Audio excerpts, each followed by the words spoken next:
father.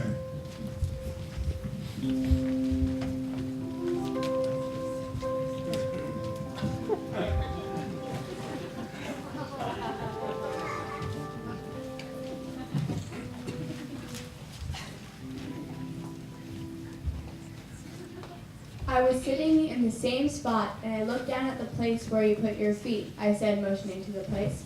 And there was a guy. I stopped, my tears coming back. I didn't want to think about it.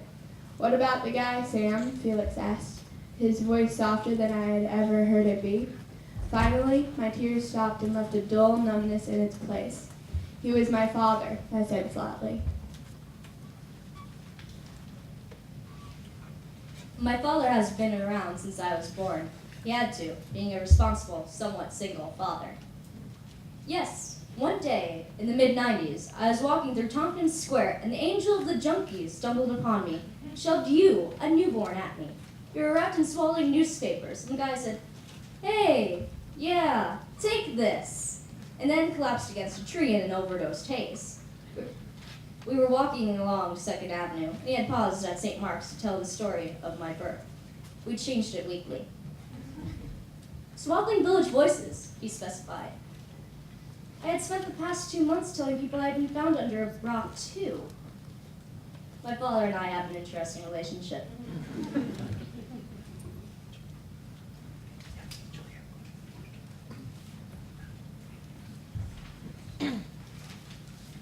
The tap-tap of a pencil in sync with the heavy metal beat of the song on the radio. The sun's gleam against the vintage white iron mirror. The chipping, "Welcome to Seattle" mug that she tossed between her hands. To an outsider, it was the same voice, the same house that it had always been. But I knew something had changed. "Georgie, can't you see what he's doing to you?" I say. It was desperate. It was pitying. It was completely unlike me. She didn't respond, her graying hair falling into her eyes as she looked down at the mug, a memory of the old days. I smiled in spite of myself, remembering the trip. It was my first memory of having a mother. I had been a foster child in every sense of the word until I met Georgie. And though legally I was still a foster child, I felt like a daughter. I picked up a sliver of glass on the white tile floor and held it in front of her face to make a point. "What is this? I bet he did it, didn't he? How many glasses is he going to have to break before you realize what he is?" We just stare at each other. The misery and hatred he caused me all goes away. I am filled with love for my father, love that has always been there, just hidden among all the bad things that happened. He didn't mean to hurt me this way. He just didn't know how to handle his grief. This was his way. "I'm sorry." He reached out and, instinctively, she leaned into his chest. He hugged her and rocked her back and forth, back and forth.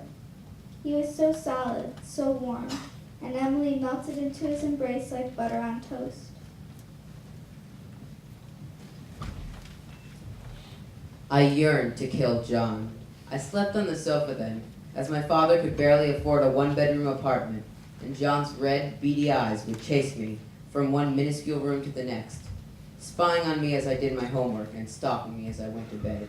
I could feel his watchful eyes every minute of the day and needed him out. For months I prayed that he would catch some disease or fall out of the cage and break his neck.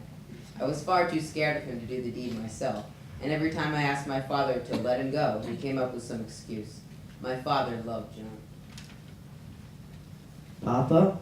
I looked up from my plate with a fantastic, rare feeling of relevancy. "How does someone smash potatoes without mashing them at the same time?" I inquired with confidence, knowing how acute and intelligent I would seem in their eyes. Everybody at the table burst out in simultaneous laughter. My heart spurted into my stomach with each pounding beat. I began unconsciously slouching until the table hit my chin with a thud. My face was aflame with embarrassment as the laughter waxed louder. But all noise abruptly terminated due to my father's decision to answer my question. His wild orange eyebrows were furrowed in deep contemplation, while his chin rested on the backs of his interlocked fingers, as if his head were perched on a display shelf. He had the poise of a god. God.